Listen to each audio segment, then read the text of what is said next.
पहले होली के पावन अवसर पर, इस त्यौहार के पावन अवसर पर सभी पटना वासी और बिहार वासी को बहुत बहुत शुभकामनाएं।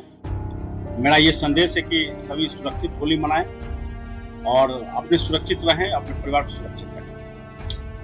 पटना एक महानगरीय जिला है, आप जानते हैं, तो यहाँ की जो जटिलताएं हैं उसके अनुरूप हम लोगों ने अग्निशमन वाहनों की प्रीपोजिशनिंग की है। लगभग 450 से ज़्यादा अग्निशमन कर्मी को प्रस्तुत किया गया है। कंट्रोल रूम बनाए गए हैं, 24/7 कार्य करेंगे। इसके अतिरिक्त हम लोगों ने जोन और सब जोन कंट्रोल रूम्स सब बनाए हुए हैं और हम लोग इस हिसाब से प्रीपोजिशनिंग किए हैं ताकि प्रत्येक क्षेत्र को जिस ढंग की वल्नरेबिलिटी है उस हिसाब से उसको टैकल किया जा सके। और वहाँ पर जो कर्मी है उनको ऑलरेडी ट्रेंड कर दिया गया है। वहाँ के जो नजदीक हाइड्रेंट्स है, मान लीजिए कि ऑपरेशन चल रहा है और पानी ही नहीं रहेगा तो काम नहीं होगा। ऐसी स्थिति में उनकी जानकारी है कि कहाँ कहाँ पर हाइड्रेंट्स है।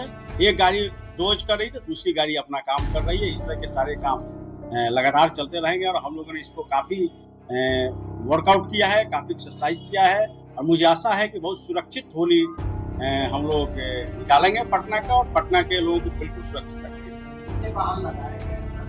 अभी हम लोगों ने करीब 88 फायर व्हीकल्स हम लोगों ने प्रस्तुत किया है, जिसमें 12 हमारे मिस टेक्नोलॉजी बाइक भी है। और बाइक का उपयोग यहाँ पर किया है जहाँ पर संकीर्ण गनिया, खास करके पटना सिटी है, पाटलिपुत्रा में नेहरू नगर है, कोस्टल पार्क है, आपका लालजी टोला है, तकिया पर है। तो इसी जगहों को हम लोगों ने चिन्हित किया विशेष रूप से जहाँ इस तरह की घटनाएं होती हैं।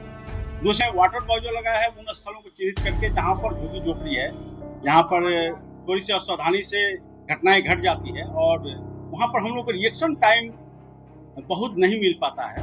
तो इसी स्थिति में सतर्कता बरतने के लिए हम लोगों ने वाटर बाजू लगाया है ताकि बिल्कुल 1 या 2 मिनट के अंदर हम लोग अपना कार्रवाई कर सके, ताकि जितना मैक्सिमम हो सके हम लोग बचाव कर सके और फायर को डाउज कर सके। ये स्ट्रेटजी हम लोगों ने अपनाया है और इसमें जिला अग्निशमन पदाधिकारी पटना काफी महत्वपूर्ण भूमिका निभा रहे हैं। और पूरे राज्य के लिए हमारे महानिदेशक महासमाष्टा महोदय ने एक एडवाइजरी जारी किया है कि कैसे कार्य करना है और उस ढंग से सारे राज्य के अंदर जितने भी अग्निशमन वाले पदाधिकारी हैं अन्य जिलों में भी बेहतर कार्य कर रहे हैं। ये बहुत ही महत्वपूर्ण प्रश्न है और इस तरह की घटनाएं घटित हुई है पटना के अंदर।